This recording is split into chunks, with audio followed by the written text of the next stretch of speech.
All right, so we're going to be doing a prone single leg quad stretch. All right, so the client will probably be starting off on their back, supine, facing up in the center of the table. So I'm going to explain to you how to coach them through going into the right position. So, all right, Stephen, what I want you to do is roll onto your stomach and then come off to this side of the table, the left side, and place one leg on the ground and lunge it forward as far forward as you can. Just like that. And I want you to lift your heel up for me, and then you're going to place your leg underneath the client's heel, and then Stephen, go ahead and place your heel back down on top of me. All right, so that you want the client as straight as possible along the table. You want their foot forward in front of their hips, so their knee should be close to where their chest is almost. Everything in front of their hips. And then what you'll do is place your hand underneath their ankle, the top of their ankle, and you'll slowly bring it up, and about parallel, the client will probably start to feel it in most clients. Okay, if they're really flexible, you'll be able to go a little bit further till you reach that first point of resistance, but kind of the standard will be right there.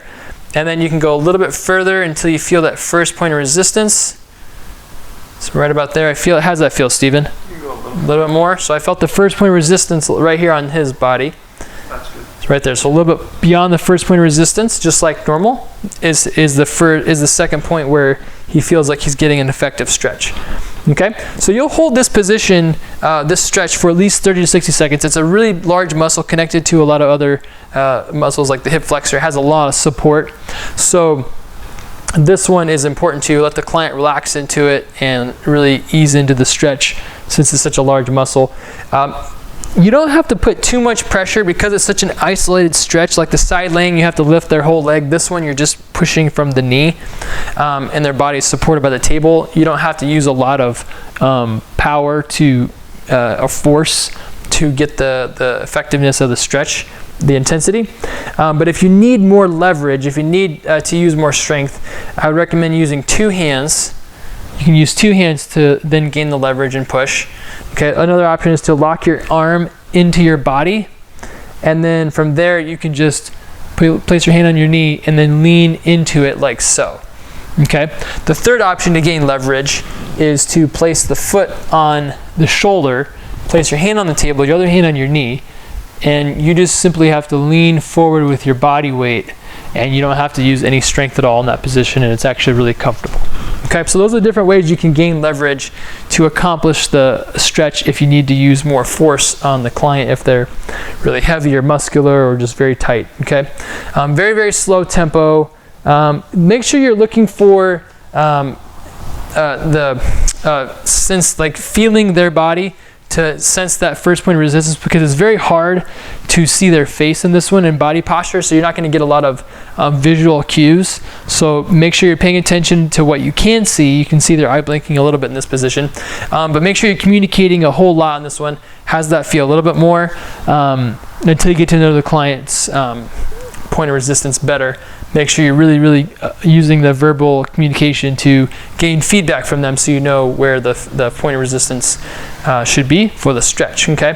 Now this one has some really good variations that you can apply to make the stretch more intense, or isolate the quads to a little bit greater degree. Okay, so what I'm going to do is place the client's foot down. You want to have the foot down for this one. Stephen, I want you to go onto your elbows. Okay, so have the client climb up on their elbows. This is going to gain a little bit more of a stretch in the torso all the way down. So it's going to isolate the quad to a greater degree. So Stephen, how's that feel? Keep going. Okay, so it's a little bit further from his glute this time than it was before. So it intensifies the stretch. Now the greatest degree of a variation this one you can do to make it more intense is, Stephen, go up on your hands. Like so, and then stretch their leg. Right there, Stephen, or keep going? Right there. So even further away now. So this is the most intense stretch. All right, Stephen, go ahead and go back down. Most clients, you won't have to have them go onto their hands. You'll be able to get effective stretch laying on their stomach, or on their elbows if they're more athletic and they can take more intensity. Okay, if they're really flexible and advanced, then you could go to the third variation. This one also has some really great movement hacks that you can do. PNF is going to be one of the most effective ones for this one that you can incorporate to get the quad to relax. Definitely add some breathing techniques into this one as well.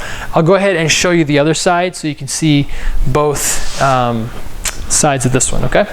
So Stephen, let's go ahead and switch sides for me. So the client will lay on their stomach, lift your heel up for me, slide your foot under their foot, hand under their ankle, slowly bring it up to that parallel, and then from there keep going until you reach the first point of resistance. Right about there, keep going. All right, so that's the first point of resistance on this side. And so you'll take them out of the stretch the same way that you took them in.